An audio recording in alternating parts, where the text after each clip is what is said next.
damay teewal rap lay teewal duma sama damay gas ngay suul sa xol ñuul duma sama damay lëmbët di mbedd mi jàmbat xëtu ñax fu ma ko doom la si dëm damay teewal rap lay teewal duma sama. À 30 ans, on se dit waouh, waouh. Parce que pour nous, au fait, on a commencé hier. On n'a pas vu le temps passer. C'est quand tu fais quelque chose avec la passion, c'est intemporel. Tu comptes pas le temps, ni, au fait, ni quoi que ce soit. Tu y vas et tu te fais plaisir à fond.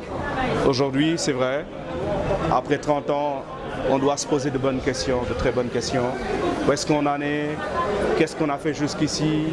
Faire un bilan.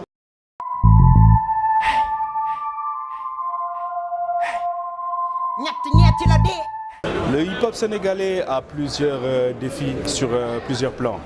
Parce qu'on est dans une époque en fait, où on a accès sur beaucoup de choses à cause de l'ère numérique.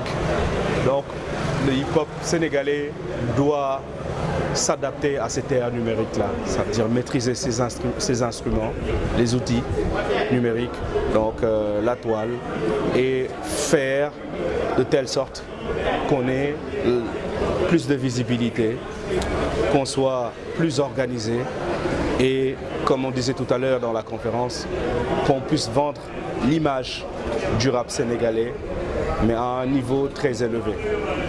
Parce que c'est le monde d'aujourd'hui, c'est un monde très ouvert où il faut être très spécifique, c'est-à-dire il faut être authentique d'abord, il faut être local pour pouvoir être global.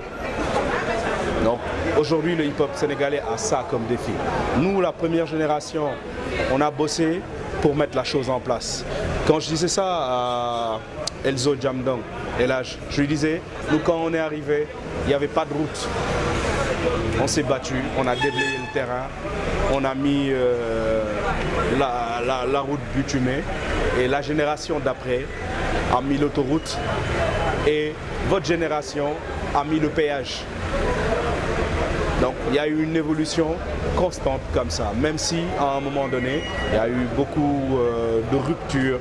C'est dans les années 2000, au début des années 2000, parce que le digital est arrivé et on n'avait pas trop bien compris.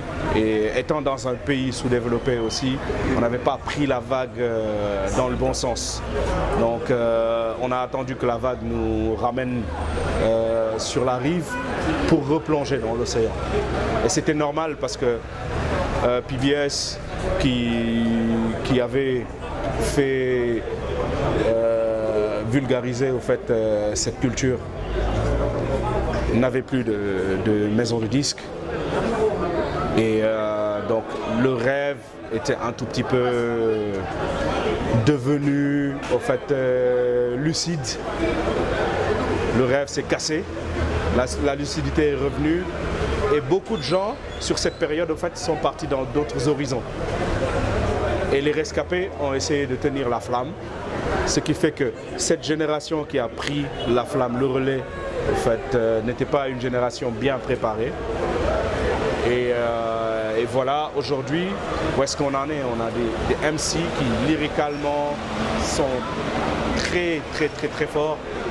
Musicalement, il y a des choses à faire, mais je trouve que les beatmakers se débrouillent quand même s'il y a un peu de copier-coller par-ci, mais ils sont dans la recherche et c'est normal. Et je pense que d'ici quelques temps, dans pas longtemps, on trouvera un son sénégalais. Comme on a un son nigérien, un son ghanéen ou un son anglo-saxon, on trouvera un son sénégalais.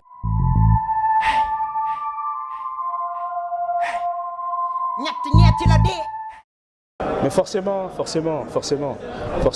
on a beaucoup d'ethnies qui composent la nation sénégalaise et dans chaque ethnie, il y a une rythmique, il y a des mélodies, il y a beaucoup de choses à explorer et je pense qu'on ne va pas attendre que les autres viennent chez nous valoriser ce qu'on a de meilleur pour les suivre après parce qu'il s'est toujours passé des choses pareilles, ça veut dire tant que les Occidentaux ou les Américains ne viennent pas vers nous pour expérimenter nos rythmiques, nos mélodies et plein de choses qu'on a de bien. de potentiel. Tant qu'ils ne le font pas, nous, on n'y pense pas. Il faut attendre qu'ils le fassent pour qu'on se dise « Waouh, ouais, c'est juste à côté. Putain, on aurait dû penser à ça. » Et voilà. Moi, je pense que c'est maintenant qu'on doit aller vers ces recherches.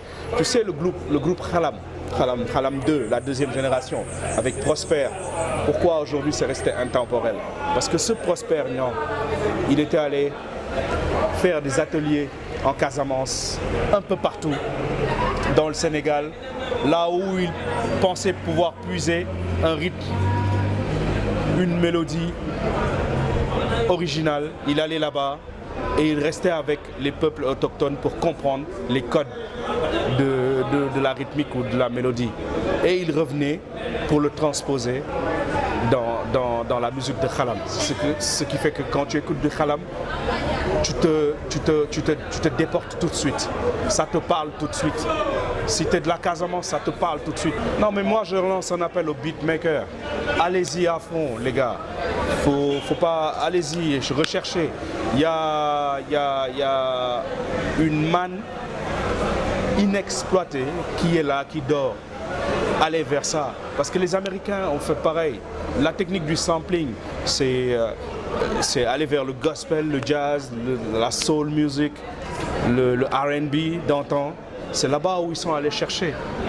Ils sont allés chercher chez James Brown, chez Etta James, chez tous ces chanteurs mythiques en fait, des années 60s, 70s ou même encore plus loin.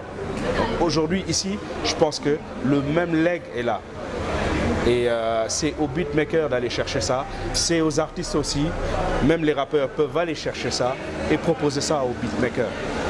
Parce que chez les Nigériens, c'est des rythmes Yoruba, c'est des rythmes Igbo, c'est des rythmes comme ça que Fela avait pris.